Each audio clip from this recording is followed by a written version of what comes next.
ठीक है, चलो। तो ये 5 अलग अलग टेक्निक्स है जिससे हम क्या कर सकते हैं, प्यूरिफिकेशन कर सकते हैं। अब इस प्यूरिफिकेशन करने के लिए हम सबसे पहले यहाँ पर देखते हैं, जो पहला टेक्निक आता है, पहला टेक्निक क्या है, सब्लिमेशन टेक्निक। ठीक है, सब्लिमेशन टेक्निक्स हम पढ़ते हैं। अभी देखो सब्लिमेशन का मतलब क्या होता है। सब्लिमेशन मतलब आपके पास एक सॉलिड ऑब्जेक्ट रहेगा और वो डायरेक्टली वेपर में कन्वर्ट हो गया, तो सॉलिड, तो वो सब्लिमेशन कहलाता है। आपके पास एक वेपर फॉर्म में है और वो सॉलिड में आ गया, तो उसको हम बोलेंगे सब्लिमेशन बोलेंगे। तो यही को हम सब्लिमेशन बोलते हैं। अभी देखो पढ़ते हैं क्या लिखा है। You have learned that on heating, some solid substance changes from solid to vapor while without passing through liquid state. जैसे कि आप देखते हैं, कौन सा वाला एग्जांपल देते हैं, सॉलिड कार्बन डाइऑक्साइड का। तो सॉलिड कार्बन डाइऑक्साइड क्या है, एकदम ठंडा ठंडा बर्फ है, एकदम ठंडा बर्फ है। तो सॉलिड कार्बन डाइऑक्साइड को अगर आप क्या करते हैं, गर्म करते हैं, तो लिक्विड में नहीं जाएगा। नॉर्मली क्या देखते हैं, बर्फ को पहले गर्म करोगे तो लिक्विड में बदलता है और लिक्विड से भी भाप में बदलता है। लेकिन ये solid carbon dioxide directly solid से भाप में बदल जाता है। कर्पूर भी देख लो आप, कर्पूर क्या होता है, नेप्थलीन बॉल्स। तो ये सब आप डायरेक्टली आप कपड़ों में रखते हो उसको प्रोटेक्शन देने के लिए, वो डायरेक्टली किस में कन्वर्ट हो गया, वेपर में कन्वर्ट हो गया। तो ये प्रोसेस को हम क्या बोलते हैं, सब्लिमेशन बोलते हैं। Now the purification technique based on the above principle is known as sublimation. तो ये जो प्यूरिफिकेशन टेक्निक है इस आधार पर अगर होती है तो सब्लिमेशन बोलते हैं। And is used to separate sublimable compound from non sublimable impurities. बड़ा सिंपल है, आपके पास एक ऑर्गेनिक कंपाउंड है और उस ऑर्गेनिक कंपाउंड के अंदर कुछ ऐसा इम्प्योरिटीज है जो कि सब्लिमेबल है, जिनको कन्वर्ट किया जा सकता है वेपर में। तो आपका गर्म कर दो, फिर वो ऑटोमेटिकली वेपर में कन्वर्ट हो गया और फाइनली जो आपको बच गया वो आपका organic compound as it is नीचे रह गया। तो इस तरीके से हमने क्या कर दिया, कंपाउंड को प्यूरिफाई कर दिया, शुद्ध बना दिया। सब्लिमेशन बड़ा आसान था। अभी चलते हैं next, that is known as crystallization technique. अभी क्रिस्टलाइजेशन टेक्निक क्या है, this is one of the most commonly used techniques for the purification of solid organic compound. Most common, इसको अंडरलाइन कीजिए, एग्जाम में आजकल कुछ भी पूछा जा रहा है, राइट। तो this is one of the most common used techniques for the purification of solid organic compounds. It is based on the difference in the solubilities of the compound and the impurities in a suitable solvent. देखो इसमें क्या बोला गया है, यहाँ पर जरा ध्यान से देखो, based on the difference in the solubilities of the compound। तो सपोज आपने क्या लिया, ये है एक ऑर्गेनिक कंपाउंड है और उसी ऑर्गेनिक कंपाउंड के अंदर ही क्या मिला हुआ है, उसी ऑर्गेनिक कंपाउंड के अंदर ही कुछ इंप्योरिटीज मिली हुई है। देख पा रहे हो, उसी कंपाउंड के अंदर ही क्या मिला हुआ है, इंप्योरिटीज। तो इंप्योरिटीज भी है और ऑर्गेनिक कंपाउंड भी है। मैंने क्या किया, उस पूरे डब्बे को उठाया और डब्बे को उठाकर एक सॉल्वेंट के अंदर डाल दिया, राइट। अब जैसे मैंने उसके अंदर सॉल्वेंट के अंदर डाला, तो अब ऐसा हुआ कि ऑर्गेनिक कंपाउंड जो था वो पानी के अंदर ज्यादा घुलता था, सॉल्वेंट के अंदर ज्यादा घुलता था। लेकिन जो अशुद्धियां थी, इंप्योरिटीज थी, वो ऐसा हुआ कि वो कम घुलता था, तो ऊपर ऊपर की तरफ फ्लोट करने लगा। तो जो ऊपर फ्लोट करने लगा, फिर हमने फिल्टर पेपर इस्तेमाल किया और फिल्टर कर दिया उसको, इंप्योरिटीज को जो ऊपर बह रहा था, और जो अंदर अच्छे से घुल चुका था ऑर्गेनिक कंपाउंड, वो फिर उसको इवेपोरेट कराकर फिर ऑर्गेनिक कंपाउंड निकाल लिया। तो ये जो टेक्निक है, इस टेक्निक को हम बोलते हैं क्रिस्टलाइजेशन टेक्निक। और इस क्रिस्टलाइजेशन टेक्निक का आधार क्या है कि अलग अलग चीजें, इंप्योरिटीज एंड कंपाउंड्स, ये अलग अलग चीजें हैं और ये चीजें क्या होती हैं, इनके सॉल्युबिलिटी का लेवल अलग होता है एक पर्टिकुलर सॉल्वेंट में। So it is different. It is based on the difference in the solubility of compound and the impurities in a suitable solvent. The impure compound is dissolved in a solvent in which it is sparingly soluble at room temperature. Sparingly soluble मतलब एकदम थोड़ा सा soluble है, but appreciably soluble at higher temperature। मतलब अगर उसी solvent को अगर आप गर्म कर दो तो फिर वो impurity क्या है, उस ऑर्गेनिक कंपाउंड के अंदर अच्छे से घुल जाएगी। लेकिन अगर ठंडा करके रखोगे तो impurities नहीं घुलेगा, ऑर्गेनिक कंपाउंड जरूर घुल जाएगा। So the solution is concentrated to get a nearly saturated solution. On cooling, the solution pure compound crystallizes out and is removed by filtration. तो अभी देखो क्या हो रहा है कि सपोज आप लोगों ने कभी ये देखा होगा, मैं हमेशा बताता रहता हूँ कि गुलाब जामुन का जो सीरा बनाते हैं, तो कभी कभी ऐसा होता है कि हम उसके अंदर बहुत ज्यादा चीनी डाल देते हैं और पानी का मात्रा बहुत कम रखते हैं।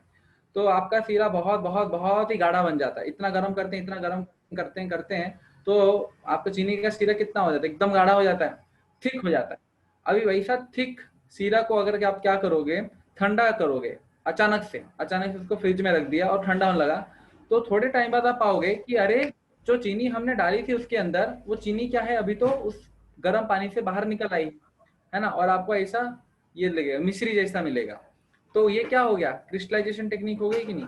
सो इसमें हम क्या कर रहे हैं कि जो इम्प्योरिटी है, जो चीनी थी, है ना, वो एक पानी के अंदर हमने जो डाला, वो चीनी जो थी इम्प्योरिटी थी, और वो इम्प्योरिटी आपका हाई टेम्परेचर पर तो पानी के अंदर चला गया, डिजोल्व हो गया, दैट इज करेक्ट। बट जैसे हमने ठंडा करना चालू किया तो फिर क्या आ गया, फिर वो इम्प्योरिटी उसके अंदर डिजोल्व नहीं हुआ, ठंडा होते ही बाहर निकल आया in the form of crystals. ठीक है। सो यही चीज यहाँ पर लिखी गई है। पहले तो उसको सैचुरेटेड सोल्यूशन तक गर्म करके लेके जाना है, और उसके बाद उसको तुरंत ठंडा कर देना है। तुरंत ठंडा कर देने से अशुद्धियां या इम्प्योरिटीज, है ना, उस सॉल्वेंट से क्रिस्टल के फॉर्म में बाहर निकल आती है। और एक बार आपके क्रिस्टल के फॉर्म में बाहर निकल आया तो हम फिर उसको फिल्टर कर देते हैं। फिल्ट्रेशन से रिमूव हो गया आपका, वो लिक्विड अलग हो गया, है ना, पानी का सीरा अलग हो गया, और इधर चीनी के क्रिस्टल्स अलग हो गए, खत्म, सॉल्वेंट आपका रेडी, सॉरी सॉल्वेंट और ये अलग रेडी। सो द फिल्ट्रेट, देखो क्या लिखा है, द फिल्ट्रेट मदर लिकर मतलब वो पहले जो आपने लिया था जिसके अंदर आपने चीनी डाली थी, तो उसको हम क्या बोलेंगे, mother liquor. So the filtrate contains impurities and small quantity of the compound. वो फिल्ट्रेट के अंदर क्या रहेगा, इतना सब रहेगा, इम्प्योरिटी छोटे छोटे कंपाउंड।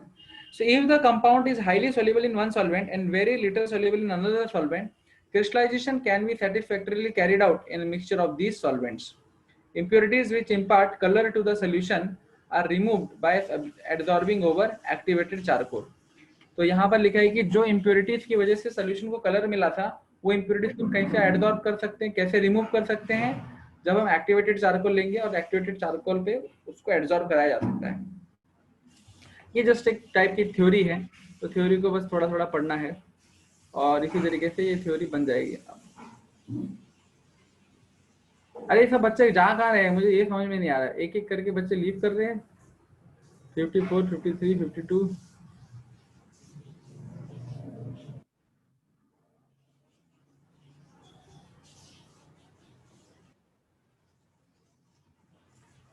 ओके,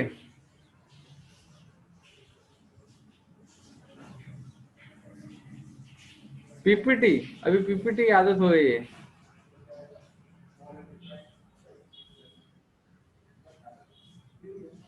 हाँ,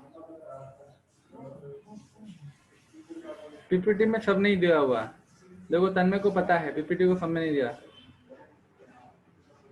बहुत सी चीजें हैं ही नहीं, देखा, बहुत सी चीजें नहीं, इसे यहीं पर थोड़ा सा पढ़ाई करो। तो क्या मैं बोल रहा था, फिल्ट्रेट ये सब हो गया। इफ के बाद मैं बताता हूँ। हाँ, इफ के बाद देखो एक्सप्लेनेशन देते हैं। तो क्या है कि if the compound is highly soluble in one solvent and very little soluble in other solvent. Suppose आपने एक लिक्विड ले लिया, लिक्विड ए, और आपने एक और एक लिक्विड लिया, लिक्विड बी। तो मेरे पास ये जो ऑर्गेनिक कंपाउंड है, अब मैंने उस ऑर्गेनिक कंपाउंड के अंदर क्या है, उसके अंदर कुछ इम्प्यूरिटीज भी हैं, और उस इम्प्यूरिटी वाले ऑर्गेनिक कंपाउंड को मैंने लिक्विड ए में डाला। तो डाला तो पता चला कि ये अच्छे से घुला ही नहीं, राइट। लेकिन जैसे मैंने उसी चीज को मैंने लिक्विड बी में डाला तो वो अच्छे से घुल गया। तो आप देख सकते हैं यहाँ पर कि ये डिफरेंस आ रहा है सोल्यूबिलिटी में इन अदर सॉल्वेंट। तो ये चीज को क्या है, अगर ऐसा हो रहा है तो क्रिस्टलाइजेशन कर सकते हो, राइट। ऐसा नहीं होना चाहिए कि आपका लिक्विड क्या है पूरा पूरा डिजोल्व हो जाए। वो हमको क्या चाहिए, लिक्विड जस्ट स्पेरिंगली सोल्यूबल हो, ताकि ठंडा किए तो बाहर निकल आए। ओके सर, गुड, समझ गए। So repeated crystallisation becomes necessary for for the purification of compounds containing impurities of comparable solubilities. तो ये बहुत ज्यादा जरूरी है, रिपीटेड क्रिस्टलाइजेशन बार बार करने से वो निकल आता है। अच्छा, distillation technique, this important method is used to separate volatile liquid from non volatile impurities. देखो यहाँ पर क्या पॉइंट दिया गया है, volatile liquid from non volatile impurities and liquid being sufficient difference in their boiling point. तो distillation technique तो आप लोगों को पता ही होगा, हम जो नॉर्मली निकालते हैं पेट्रोल वगैरह, वो सब क्या है, वो डिस्टिलेशन टेक्निक से निकालते हैं ना। पहले आप ओशन में उसको तेल निकालते हो, उस जो इतने तेल निकलता है तो तेल के अंदर बहुत सारे प्रकार के ग्रेड्स होते हैं, है ना। उसमें से कुछ फ्यूल बनता है जो हाई क्वालिटी या हाई ग्रेड फ्यूल होता है, वो डायरेक्टली जाता है, आपका यूज होता है इधर एरोप्लेन हेलीकॉप्टर में इस्तेमाल होता है।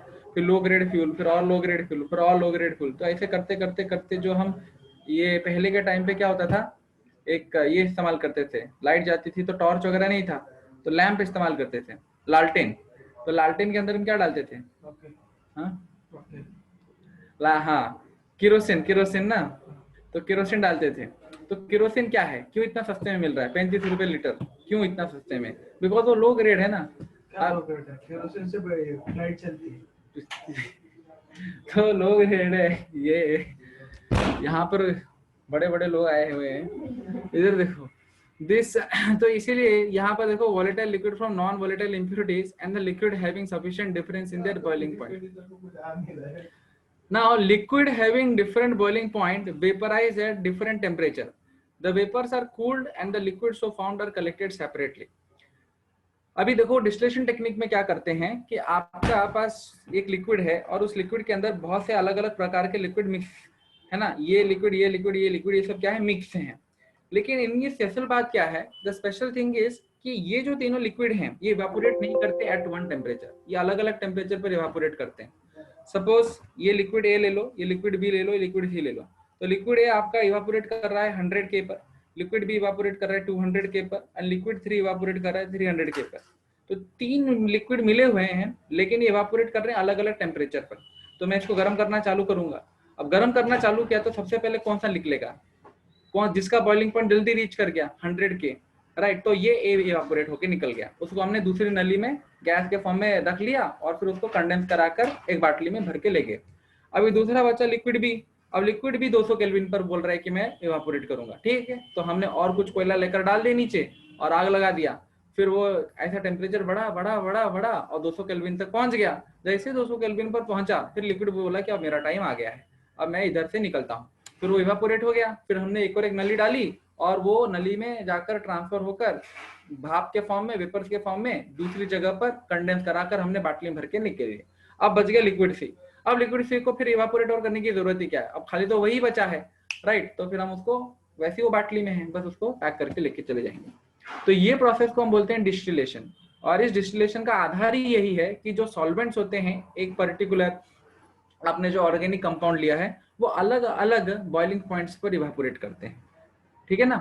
सो the important method is used to separate volatile liquid from non volatile impurities and the liquids having sufficient difference in their boiling point. ये जो मैंने आपको अभी जस्ट समझाया कि दूसरा वाला पॉइंट समझाया कि लिक्विड का अंदर ही अंदर बॉइलिंग पॉइंट में अंतर आता है और डिस्टिलेशन टेक्निक से उन तीनों को सेपरेट किया जा सकता है या उस मिक्सचर को सेपरेट किया जा सकता है। अभी देखो पहला क्या है, volatile liquid from non volatile impurities. तो ये तो समझ में आता है, डिस्टिलेशन में अगर एक वोलेटाइल कंपोनेंट है और एक नॉन वोलेटाइल कंपोनेंट है, आप उसको हीट कर दो तो automatically non volatile sorry volatile component जल्दी इवेपोरेट कर जाएगा और नॉन वोलेटाइल कंपोनेंट वहीं का वहीं रह जाएगा। जैसे कि आलू और पानी है, तो एक वोलेटाइल एक नॉन वोलेटाइल है। तो आपने पानी को गर्म करना चालू किया जिसके अंदर आलू डले हुए हैं, तो पानी इवेपोरेट कर गया लेकिन आलू वहीं का वहीं रह गया। तो जो पानी इवेपोरेट कर गया, अभी आपके पास अगर ऐसा सेटअप है कि आप एक नली से उस भाप को वहीं जाने ना दें, बस उसको एक जगह दूसरी जगह पे कलेक्ट कर लें, तो फिर वो दूसरी नली से एक ऐसे कंटेनर में आ जाएगा जहां पर वो कंडेंस होकर लिक्विड फॉर्म में गिरेगा। तो आपने दोनों को वैसे अलग कर दिया। आप फिर बोलोगे सर आलू को ऐसे हाथ से भी तो निकाल सकते हैं, हाँ निकाल सकते हैं, कोई प्रॉब्लम नहीं है। लेकिन हम यहाँ पर उन छोटे छोटे इंप्योरिटीज की बात करें जो वोलेटाइल फॉर्म में रहती है। इसमें क्या है, तो आलू तो बड़ा था, ये तो एग्जांपल समझने के लिए। अभी देखो liquid having different boiling point vaporise at different temperature, these vapours are cooled and the liquid so formed are collected separately, अलग बाटली में भर लेते हैं। अब एग्जांपल्स इंपॉर्टेंट है, वेरी वेरी इंपॉर्टेंट एग्जांपल्स है, क्योंकि एग्जाम में डायरेक्टली एग्जांपल के ऊपर क्वेश्चन पूछता है और बोलता है कि बताओ इसको किस टेक्निक से सेपरेट करेंगे। एग्जांपल्स, एग्जांपल देखो क्या है, क्लोरोफॉर्म एंड एनालिन। ये क्लोरोफॉर्म है CH Cl3 और ये एनालिन है, बेंजीन के ऊपर NH2 लगा पड़ा है।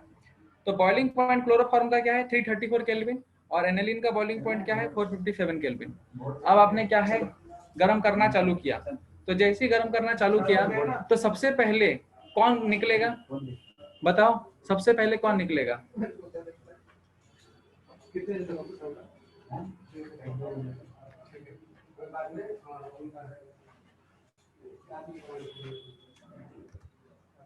वेरी गुड, क्लोरोफॉर्म निकल जाएगा, उसके बाद फिर एनालिन वहीं बचा रह जाएगा। So are easily separated by the technique of distillation. इस टेक्निक से हम सेपरेट कर पा रहे हैं। The liquid mixture is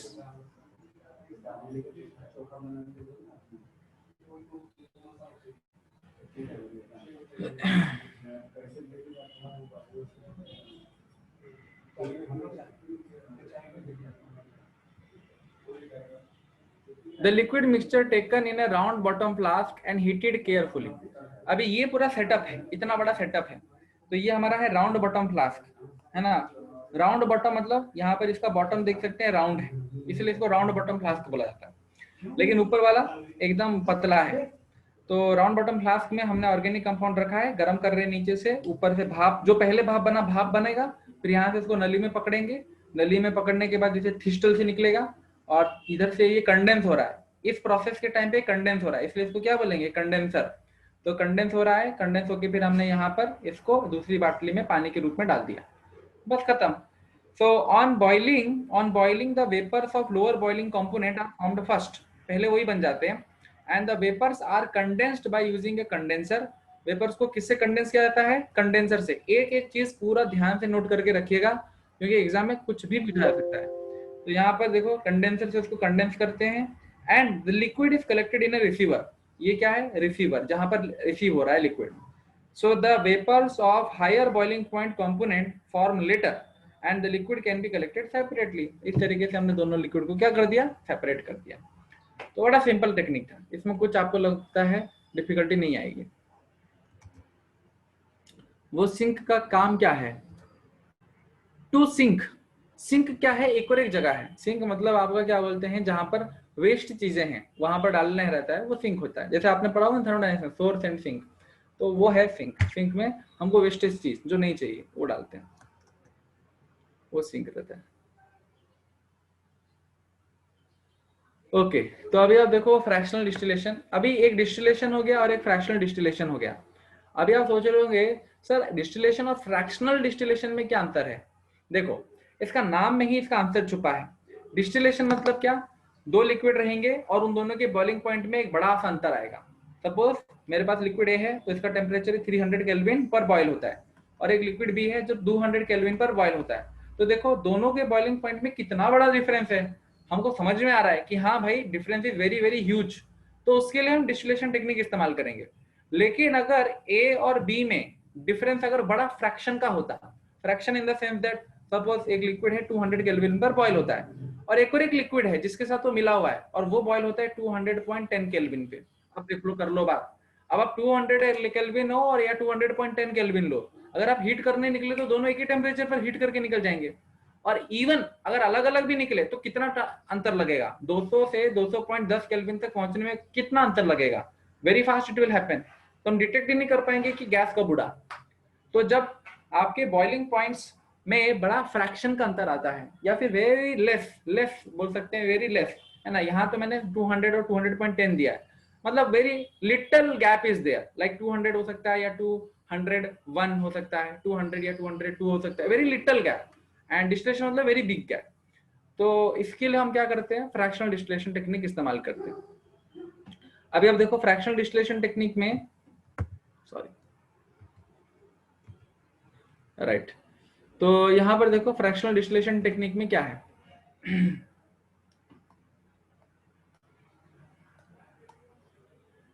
If the difference in boiling point of the two liquid is not too much, right, simple distillation cannot be used to separate them। simple distillation इस्तेमाल नहीं कर सकते अगर difference क्या आएगा, very less।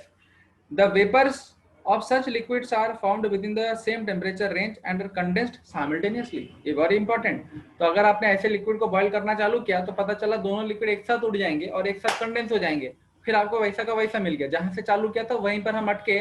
लेकिन इस process में हमारा कोयला देने में खर्चा हो गया, बंसन बर्नर में गैस भरने में खर्चा हो गया, खर्चा ही खर्चा हुआ, टाइम वेस्ट हुआ, और कहां पर पहुंचे, गोल गोल वहीं पर आकर जहां से चालू किए थे पहुंच गए, है ना। The technique of fractional distillation is used in such cases। In this technique, vapors of liquid mixtures are passed through a fractionating column before condensation। अभी इसमें फिर करें तो करें कैसे, तो यहाँ पर एक बढ़िया टेक्निक दी गई है। इसके लिए हम कंडेंसर का इस्तेमाल बाद में करते हैं। पहले ये जो नली थी ना, नली, ये राउंड बॉटम फ्लास्क में आप देख सकते हो, नली जो थी वो पहले एकदम सीधी स्ट्रेट थी, लेकिन अब नली में हमने क्या डाल दी है, फ्रैक्शनेटिंग कॉलम डाल दिया है विद पैकिंग। अब ये फ्रैक्शनेटिंग कॉलम क्या होता है, कैसे काम करता है फ्रैक्शनल डिस्टिलेशन में, जरा मैं आपको बता देता हूँ। बड़ा सिंपल टेक्निक है, बहुत मजेदार टेक्निक भी है। तो यहाँ पर क्या है, ये जो फ्रैक्शनेटिंग कॉलम आपको दिख रहा है ना, ये fractionating column, this is known as fractionating column. और इस फ्रैक्शनेटिंग कॉलम के अंदर बेसिकली आपका प्लेट्स डाला हुआ है, बहुत सारा प्लेट्स है, छोटा छोटा प्लेट्स है। और वो प्लेट्स क्या करता है मैं आपको सिखाता हूँ। तो यहाँ पर सपोज हमारे पास दो लिक्विड रहा, एक का रहा 200 केल्विन और एक का रहा सपोज 201 केल्विन, ऐसा ले लो, वेरी लिटिल डिफरेंस। तो अभी देखो 201 केल्विन और 200 केल्विन एंड 201 केल्विन दोनों तो हमने गर्म किया और दोनों ही ऊपर निकलेंगे, डेफिनेटली दोनों ऊपर निकलेंगे एक साथ, कोई प्रॉब्लम नहीं। लेकिन अभी अंतर क्या आएगा, अभी अंतर क्या आएगा कि जैसे ही गैस ऊपर उड़ेगा, गैस ऊपर उड़ा, दोनों गैसेस एक साथ ऊपर उड़े, लेकिन प्रॉब्लम क्या आने वाला है, इस फ्रैक्शनेटिंग कॉलम में उन दोनों को प्रॉब्लम आने वाला है। तो ये फ्रैक्शनेटिंग कॉलम बना ही ऐसे है कि छोटे से छोटे टेम्परेचर को भी वो डिटेक्ट कर लेता है। तो इसमें क्या है कि ये 200 केल्विन जो इसका लोअर टेम्परेचर है, जो जल्दी गर्म हुआ है, तो उसके पास देखोगे ज्यादा एनर्जी आएगी, और 201 केल्विन का पास क्या बोलते हैं वो लेट से निकला है, जस्ट थोड़ा लेट से निकला है। तो ये 200 केल्विन ऊपर निकल जाएगा, और 200 केल्विन ऊपर निकल गया, और ये रहा 201 केल्विन, तो ये लेट से इधर फंस के वो लेट हो जाएगा, और इस तरीके से 200 केल्विन वाला जल्दी निकल जाएगा, और 201 वाला केल्विन थोड़ा लेट से निकलेगा। बस इतना ही डिफरेंस है, just because of this fractionating column, और कुछ नहीं। तो वेरी में चेक, हाँ, तो देखो क्या लिखा है, the technique of fractional distillation is used in such cases. In this technique vapours of liquid mixtures are passed through a fractionating column before condensation. The fractionating column is fitted over the mouth of the round bottom flask.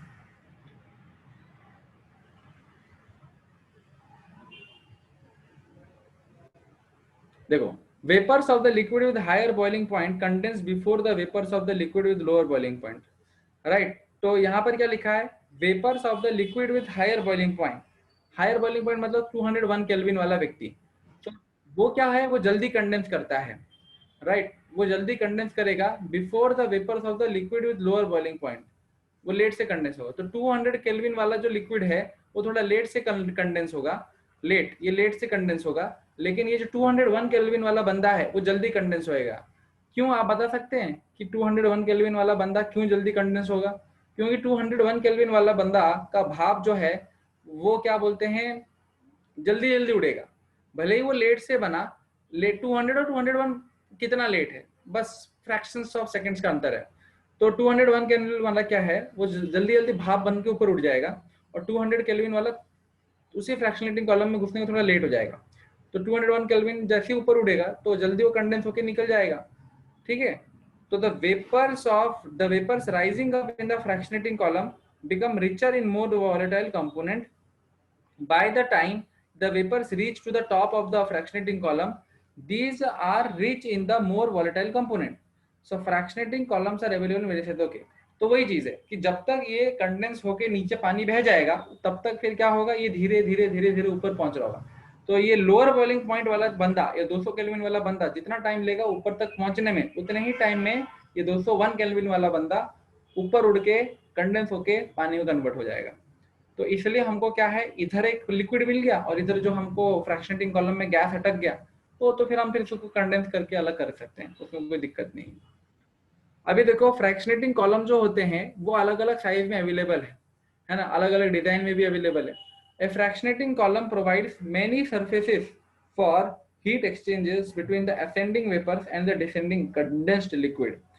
So some of the condensing liquid in the fractionating column obtains heat from the ascending vapors and re-vaporizes. तो ये क्या है, condensing liquid in the fractionating column obtains heat from the ascending vapors and re-vaporizes। मतलब क्या है कि जैसे कि आप देखते हो 201 केल्विन वाला ऊपर ऊपर गया, अब जैसे ऊपर ऊपर जा रहा है तो डेफिनेट सी बात है उसका ठंडा होता चला जा रहा है। 201 केल्विन वाला जो भाप है ऊपर जा रहा है तो ठंडा होता चला जा रहा है, और नीचे कौन है, 200 केल्विन वाला बंदा ऊपर जा रहा है। तो 201 केल्विन वाला ठंडा हो रहा है, कंडेंस होना जा रहा है। तो इससे पहले कि वो कंडेंस हो जाए तो 200 केल्विन वाले के पास तो हीट अभी भी है, तो वो उससे हीट खींच लेता है, और हीट खींच लेता है तो फिर क्या हो जाता है, ये फिर से भाप बन जाता है और फिर से ऊपर उड़ने की इसको ताकत मिल जाती है, और इस तरीके से वो आपका बाद में जल्दी कंडेंस हो जाता है उधर। तो मेन चीज यही है कि वो उससे हीट खींच लेता है और रीवेपोराइज होके फिर से और ऊपर जल्दी उड़ जाता है। अब ये बेचारा नीचे अटक गया और वो जल्दी से चला जाएगा। अब ये जो लिक्विड बन गया है, ये जो भाप, इसका टेम्परेचर डाउन हो गया है, ये फिर नीचे वाले से फिर ये हीट खींचेगा, और इतने टाइम तक 200 केल्विन वाला उससे हीट खींच के निकल चुका होगा। तो दैट इज द पॉइंट। तो some of the condensing liquid in the fractionating column obtains heat है ना, some of the condensing liquid in the fractionating column. अब वो डिपेंड करता है कि आपका फ्रैक्शनेटिंग कॉलम कैसा है। The vapour thus become richer in low boiling point, the vapours of low boiling point ascend to the top of the column. तो ये जो लो बॉइलिंग पॉइंट यानी 200 केल्विन वाला टेम्परेचर वाला लिक्विड वो धीरे धीरे धीरे धीरे करके ऊपर जा रहा होता है उसी फ्रैक्शनेटिंग कॉलम में।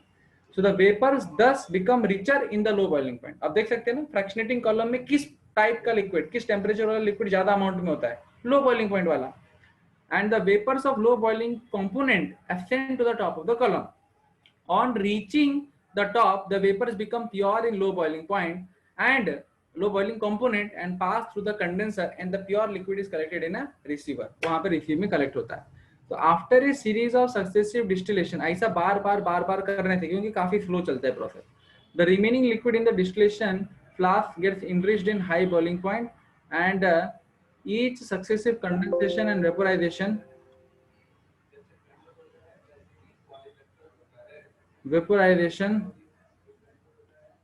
रुको after a series of successive distillation and remaining liquid in the distillation flask gets enriched in the high boiling point.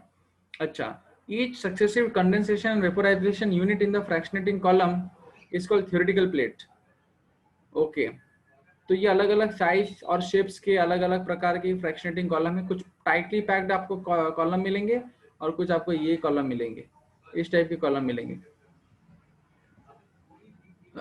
इन्होंने इधर एक चीज लिखी है, ये थोड़ा इंपॉर्टेंट है, मार्क करना, एक minute. After series of successive distillation the remaining liquid in the distillation flask gets enriched in high boiling component. मतलब क्या बोल रहे हैं कि आपके पास जितनी बार आप डिस्टिलेशन करोगे, कई डिस्टिलेशन करने के बाद आपके पास जो रिमेनिंग लिक्विड बच जाएगा वो बोल रहे हैं वो हाई बॉइलिंग कंपोनेंट वाला होगा। ये कैसे हो गया हाई बॉइलिंग कंपोनेंट, तो पढ़ना पड़ेगा इसको। हाई बॉइलिंग कंपोनेंट जो है, यहाँ पर आपने इसको गर्म करना चालू किया तो इसमें दोनों लिक्विड है, वो बोल रहे हैं कि यहाँ पर आपके डब्बे के अंदर पहले लो बॉइलिंग कंपोनेंट पहुंचेगा और इधर आपके पास हाई बॉइलिंग कंपोनेंट बचेगा। तो this is high boiling component and this is low boiling component यहाँ पर मिलेगा। रुको मैं आपको इसका वीडियो दिखाता हूँ, वीडियो देखने के बाद इसको थोड़ा क्लियर करते हैं।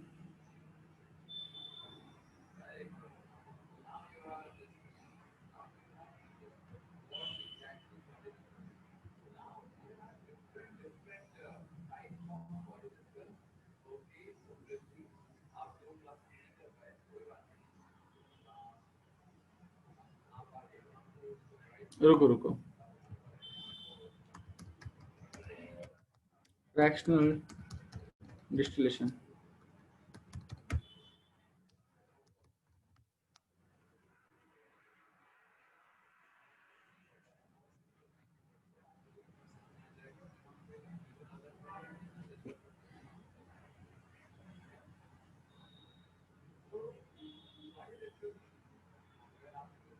In this video, you will learn how fractional distillation separates crude oil into useful fractions. Crude oil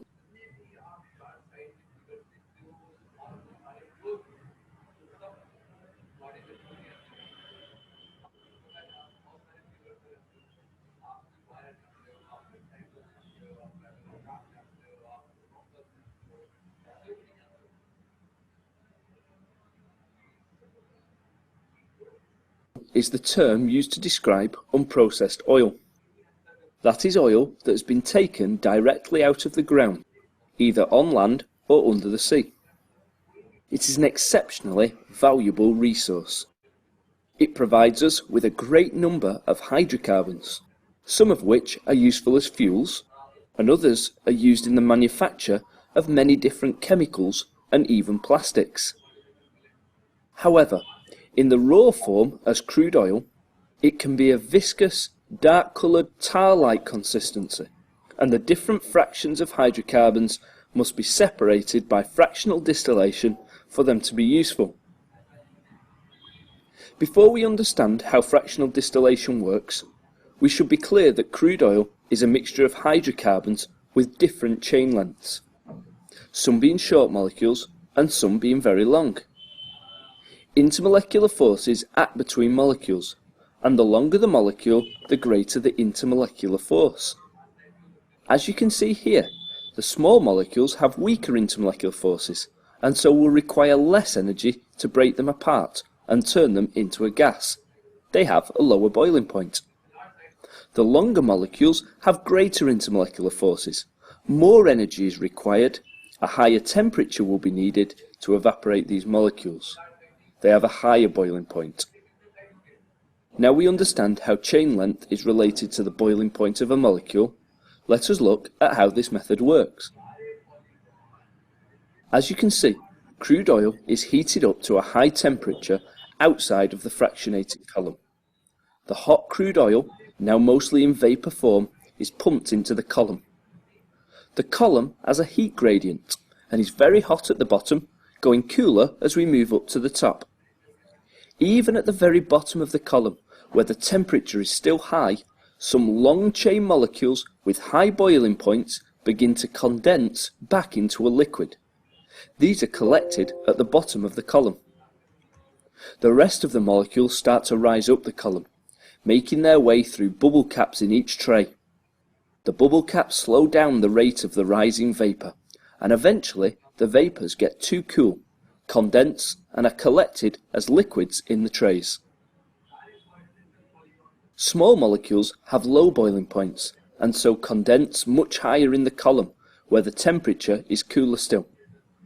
यहाँ पे जरा देखो, ये इम्पोर्टेंट है, इसलिए मैंने यहाँ पे रोका. तो ये जो है, यहाँ पर जो कंडेंसर लिया गया है ये अलग है. फ्रैक्शनेटिंग कॉलम इधर जो लिया गया है ना, ये अलग है, अलग मॉडल का है, और फ्रैक्शनेटिंग कॉलम है.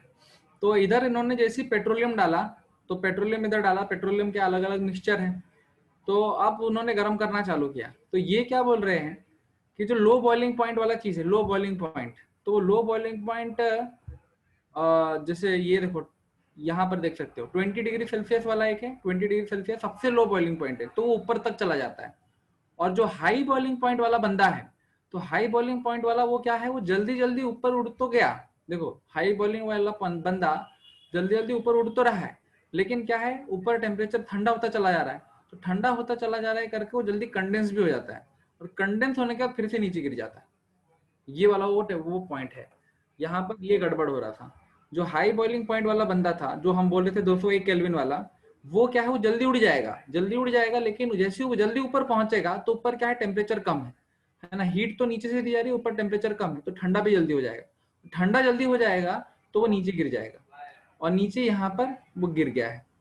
और नीचे गिर के आप देख सकते हो जो सबसे हाई टेम्परेचर वाला पॉइंट है, जैसे ब्यूटेन 350 डिग्री सेल्सियस के ऊपर वो गर्म होता है, तो वो सबसे नीचे इकट्ठा हुआ है. डीजल है ना 250 से 350, तो और मतलब थोड़ा ऊपर गया. 160 to 250 तो थोड़ा और ऊपर जाएगा. नेप्थलीन और ऊपर, पेट्रोल है ना वो और ऊपर, और गैस है ना जो एलपीजी वगैरह में इस्तेमाल करते हैं वो और ऊपर जा रहा है. सो यही वो बोल रहा है कि small molecules have low boiling point. As you can see, hydrocarbons with similar boiling points are collected in the same tray, and this is why they are known as fractions. They are mixtures of hydrocarbons with similar boiling points. Each fraction has some important uses. Some examples of fractions are petrol, useful as a fuel for cars; naphtha, used in the manufacture of chemicals; kerosene as aircraft fuel; diesel oil, used as fuels for vans, cars and lorries; and bitumen, a mixture of large chain hydrocarbons used to lay roads.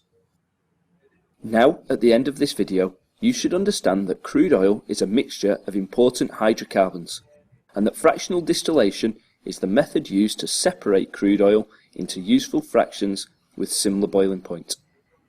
You should understand that small chain molecules are collected at the top of the column since they have lower boiling points, and larger chain molecules are collected further down the column as these have higher boiling points.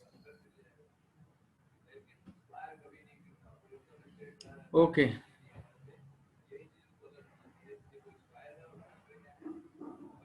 दोनों नीचे गिर सकते हैं ना, ज्यादा difference तो नहीं है. यस, दोनों नीचे गिर सकते हैं, लेकिन वो नहीं गिरेगा. वही तो वो बोल रहा है ना कि वो चीज क्या है, आपका फ्रैक्शनेटिंग कॉलम ही वैसा तैयार किया गया है कि नीचे जो है वो गर्म हो जा रहा है जल्दी, गर्म जल्दी हो जा रहा है, वो कलेक्ट हो जाता है. प्लेट्स ऐसी बनी कि तुरंत तुरंत तुरंत कलेक्ट हो जाता है. वैसा है. यहाँ पर प्रोसेस क्या है ठीक से बताया नहीं गया है, बट इतना भी के लिए आप याद रखो. हाँ, बस इतना याद रखो अभी के लिए कि जो जल्दी गर्म हो जाता है, जिसका हाई बॉइलिंग पॉइंट होता है वो नीचे इकट्ठा होता है, और जिसका लो बॉइलिंग पॉइंट होता है वो ऊपर इकट्ठा होता है।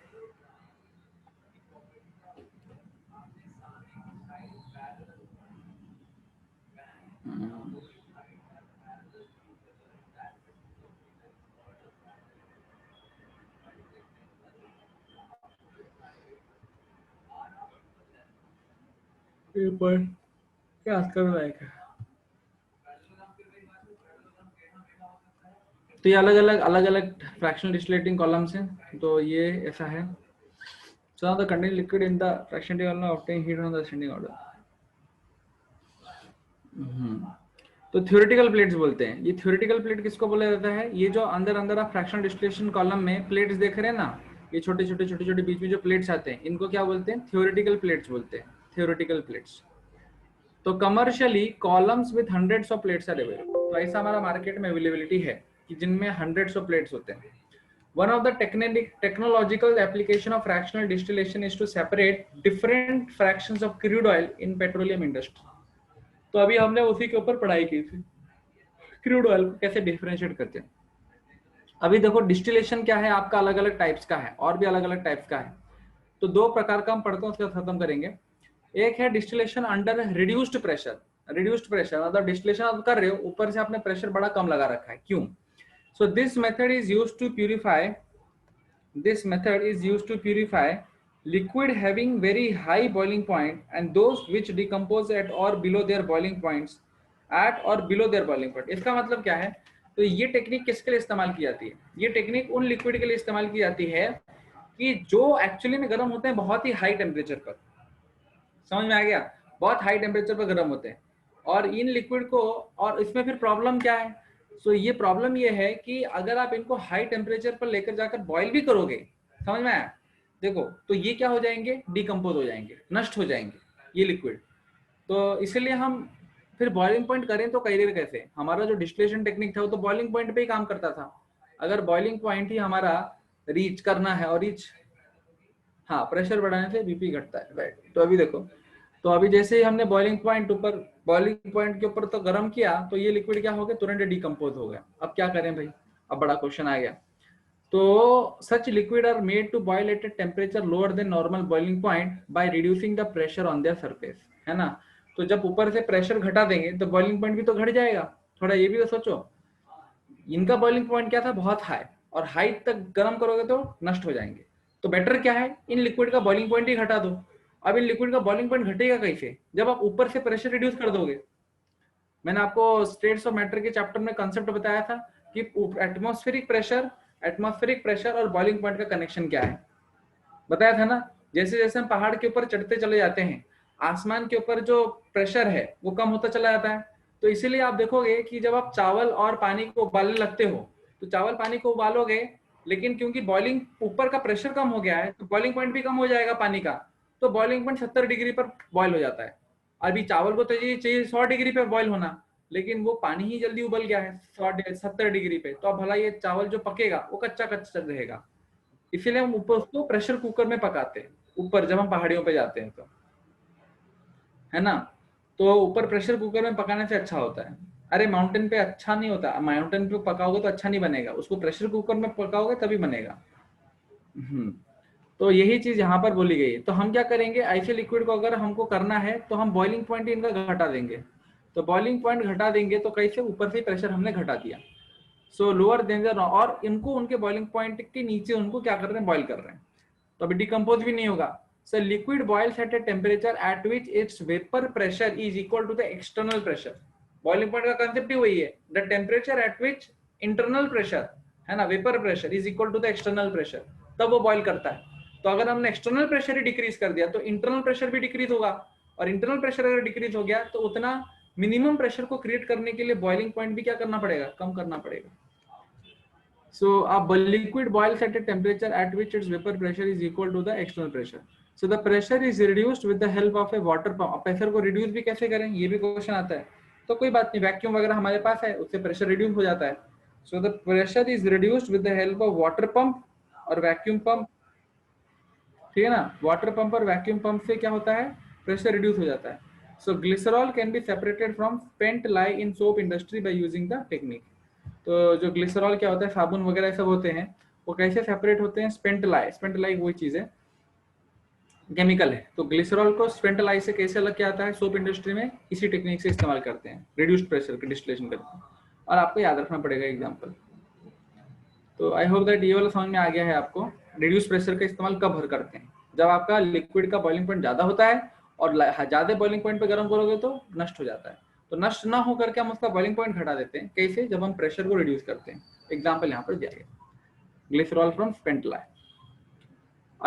अभी आता है स्टीम डिस्टिलेशन टेक्निक। अभी ये लास्ट है आज का क्लास का। तो स्टीम डिस्टिलेशन टेक्निक क्या है? This technique is applied to separate substances which are steam volatile and are immiscible with water. पानी के साथ मिक्स नहीं होते। In steam distillation, steam from a steam generator is passed through a heated flask containing the liquid to be distilled. Okay. इसको underline करो। This technique is applied to separate substances from which are steam volatile and are immiscible with water. पानी के साथ mix भी नहीं होते और ये जल्दी भाप बन जाते हैं, है ना? So in steam distillation में क्या करते हैं? Steam from a steam generator is passed through a heater flask containing the liquid to be distilled. Flask containing the liquid to be distilled. तो हमारे पास एक डब्बा रहेगा, फ्लास्क रहेगा, और उसके अंदर हमने क्या रखा है? पानी, है ना? और मुझे उस लिक्विड को क्या करना है? डिस्टिल करना है, अलग अलग कंपोनेंट्स को सेपरेट करना है, डिस्टिल करना है। तो डिस्टिल करने के लिए मैं क्या करूंगा? ऊपर से एक स्टीम पास करूंगा उस बाटली में जिधर मेरे को लिक्विड रखा हुआ है, और उसको डिस्टिल करना है। So the mixture of steam and the volatile organic compound is condensed and collected. तो ये जो क्या हो रहा है अभी, मिक्सचर ऑफ स्टीम और वोलेटाइल कंपाउंड का हम नीचे से हीट करना चालू करेंगे। तो ये जो स्टीम है ये बेचारा किसी के साथ मिक्स नहीं होता। अब वो जो लिक्विड था, लिक्विड का भाप बनेगा, और लिक्विड का भाप जाके किसी दूसरी जगह पे जाके कलेक्ट होगा। So the compound is later separated from water using a separating funnel. अब क्योंकि वो स्टीम जहां पर कंडेंस हो रहा है, तो जब कंडेंस हो रहा है तो कंडेंस होते हुए आप देखोगे स्टीम गया और ये लिक्विड का, ये जो लिक्विड था उसका भाप गया, तो वो भाप तो जाकर आपका लिक्विड में कन्वर्ट हो गया, लेकिन ये स्टीम क्या उससे मिलेगा? नहीं मिलेगा। So the compound is later separated from water using a separating funnel. तो ये इस्तेमाल करके हम निकाल सकते हैं। So in steam distillation, the liquid boil when the sum of vapor pressure due to the organic liquid P1 and due to the water P2 becomes equal to the atmospheric pressure P. तो basically ये क्यों इस्तेमाल कर रहे हैं? ये steam distillation technique इस्तेमाल क्यों कर रहे हैं? तो ये उसके लिए इस्तेमाल करते हैं जब आपका एक्सटर्नल प्रेशर और इंटरनल प्रेशर मैच नहीं कर रहा। समझ में मैंने क्या बोला? एक ऐसा लिक्विड आपने लिया जिसका बॉइलिंग पॉइंट बहुत ही कम है, तो बहुत कम है, लेकिन एक्सटर्नल प्रेशर क्या है? बहुत ज्यादा। एक्सटर्नल प्रेशर ज्यादा है और अंदर का प्रेशर बड़ा कम है। तो अंदर का प्रेशर एक्सटर्नल प्रेशर के बराबर बन सके करके हम एक ऐसी चीज डाल देंगे ताकि दोनों का प्रेशर मिलाएंगे तो एक्सटर्नल प्रेशर बन सकता है। और वो चीज भी ऐसी डालेंगे कि वो अगर कंडेंस होगी तो उसके साथ मिक्स नहीं होनी चाहिए, नहीं तो दिक्कत आ जाएगी, राइट? तो वो चीज क्या है? वो स्टीम है, ठीक है? वो स्टीम क्या है? मिक्स नहीं होती पानी के साथ, ऐसा बोला गया। तो अभी हम क्या कर रहे हैं? In steam distillation, the liquid boils when the sum of vapor pressure due to the organic liquid P1, तो ये organic liquid का प्रेशर है P1, and due to the water का प्रेशर कितना है? P2। तो organic liquid है P1 और water का liquid कितना है? P2। समझ में आया ना? क्योंकि ये water कहाँ से आया? ये water कहाँ से आया? स्टीम से आ रहा है। तो वाटर का प्रेशर है P2 और ऑर्गेनिक लिक्विड का प्रेशर है P1, तो दोनों को मिलाएंगे तो एक्सटर्नल प्रेशर के बराबर बन गया। जैसे एक्सटर्नल प्रेशर के बराबर बनेगा तो दोनों भाप बनना चालू हो जाएंगे, और भाप बन के चालू होंगे तो नीचे नीचे नीचे नीचे जाएगा, फिर कंडेंस होना चालू हो जाएगा।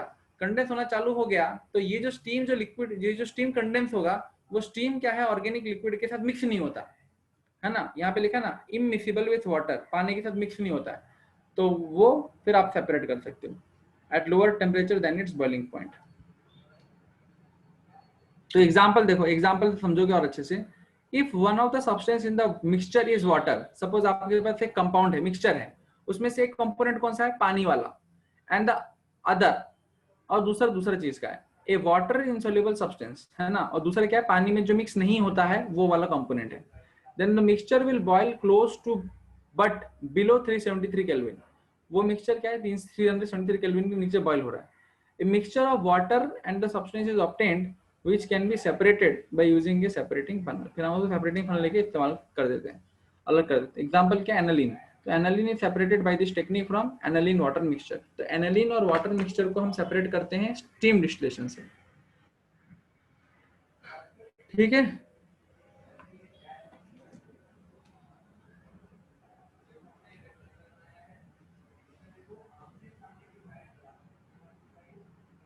ओके, सिंस के बाद का नहीं समझा, ठीक है, मैं आपको इसका वीडियो दिखाता हूँ. वीडियो जब देखेंगे तो समझ में आ जाएगा. तो वीडियो आप इसको थोड़ा नेट में चेक करो, वीडियो नेट में इसको चेक करो तो आप मिल जाएगा आपको. बहुत सारे नेट में इसके वीडियो मिलते हैं. स्टीम डिस्टिलेशन मारो और आपको मिल जाएगा.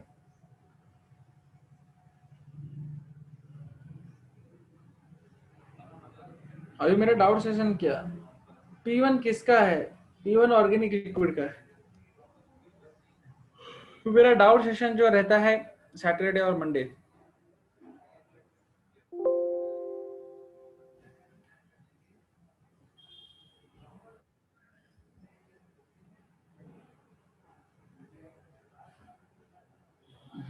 दो ही दिन लेते हैं, क्योंकि क्या है, ज्यादा दिन लेने से कुछ फायदा नहीं है. सब लोग अपना अपना डाउट्स लेके आते भी नहीं है. 2-4 लोग ही आते हैं और मेरा पूरा 1 घंटा खत्म हो जाता है. तो इससे अच्छा क्या है, आप लोगों को अगर मैं टाइम ही कम दूं तो आप लोग जितना डाउट्स एक बार में निकाल के रखोगे और फिर हम कर सकते हैं. तो 3 दिन कर देते हैं, फ्राइडे सैटरडे मंडे. ठीक है, फ्राइडे सैटरडे मंडे.